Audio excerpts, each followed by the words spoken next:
Alright, today I'm back with another video on how to replace rear wheel bearing. Mine was making a noise and I decided to swap it out. But there was a trick to it, because Chevy Uplanders, they came with the two different flanges on the wheel bearing. One that does have 3 holes and one that have 4. How to see if you have 3 or 4 without going to a store and giving them VIN number and the whole shebang. You can just simply look under a car. So I lay down under a car, and the simple way for me to see, I can see a 1 bolt, I can see a 2nd bolt, and then I put my hand around and I'm finding there is 4 bolts. So in my case, I have to order a wheel bearing or buy a wheel bearing with a flange for 4 bolts. Because them bolts were rusted out, it's highly advisable to spray a rust eater and clean it with a brush.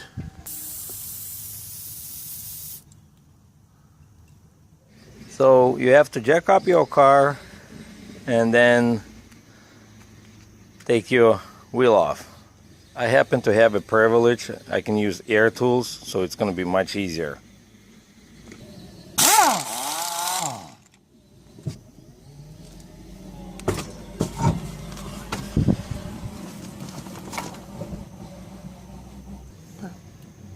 Alright, once the wheel is off, now we have to take the brake caliper assembly out. I'm not going to take the whole thing apart, everything separately. I'll just take the 2 bolts that hold in that brake caliper assembly together. 1 bolt is out, so I'm taking the 2nd one out. So I use a flat screwdriver to pry that out, back and forward, and it will come off.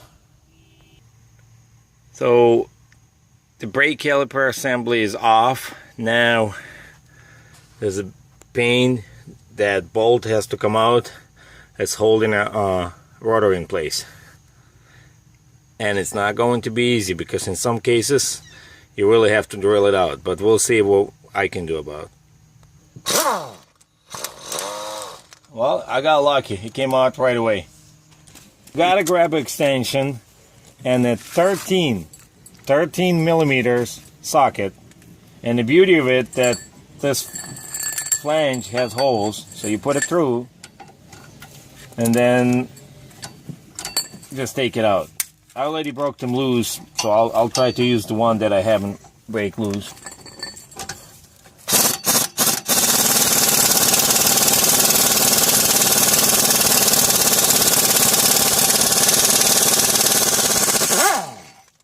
I got 1 bolt out. Okay.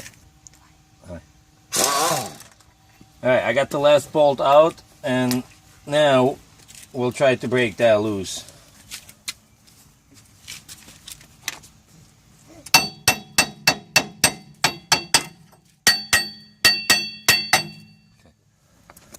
When you go to AutoZone, you're trying to buy these.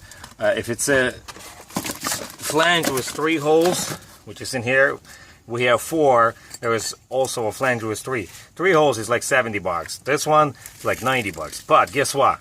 I went online on eBay, and these guys, they call or Prime Choice or whatever their name is. I paid $70 for 2 of them with a lifetime guarantee. Lifetime. You don't get that in AutoZone. You get a year or 3 years, and you're paying between $80 to $150. So guess what? This will work better for me. Before I start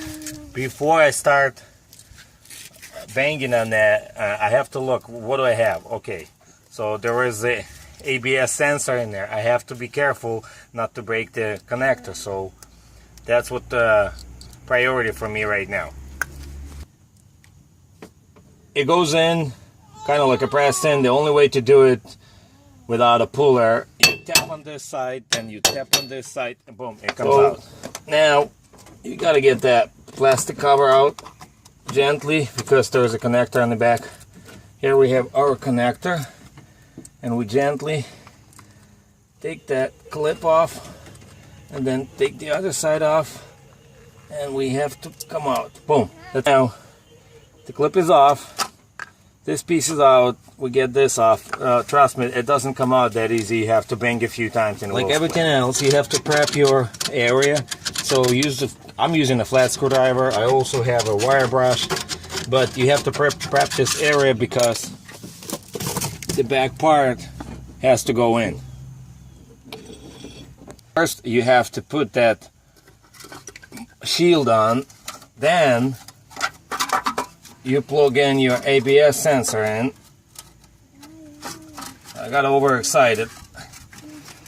I plug that in, nice and secure. Now I can slide that in and then position everything for installation. So I got one in. I got the first bolt put in by hands to start a couple threads. Then I'm going to do a second bolt, and it's beautiful. This new bearing is nice. Alright, I start that by hand. Alright, then I put third, and something is not lining up, so I have to see if it's me being too weak or it just, yes, it's just me. So everything is aligned here now, and I have to put the fourth one in. I have a little helper running around. So, alright, seems to be everything is lined up. And it's critical to start it by hand because you don't want to cross-thread it. You cross-thread it, you'll pay for that. So everything is looking good. Putting it back on the air gun, on the lower settings, and we are going back.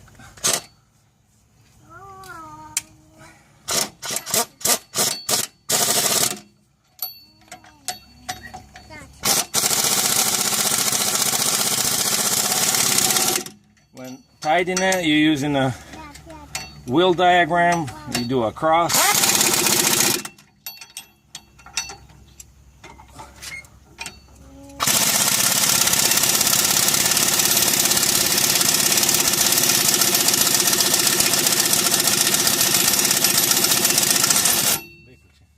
Back together exactly the same way. Everything is tight. I didn't find no specification on torquing the bolts. I believe it's roughly 30 pounds or something. Just make it tight. Some people recommend to use the Loctite to make sure they don't get loose. I just tied it really tight. I think I put even 40 pounds in it. But my advice, revisit that, find the right specification, or it's up to you how he's going to tie it. Make sure it's snugged really, really tight. Now I'm putting it back together. Everything has to be lined up. Putting this famous nut back.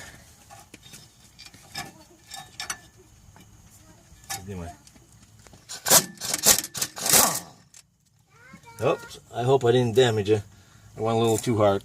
Now I'm putting a caliper brake assembly back in. So what I do is just tap it this way, that way, with a bolt through to see if it's lined up. If it's lined up, I'll start threading it back. Okay. Давай.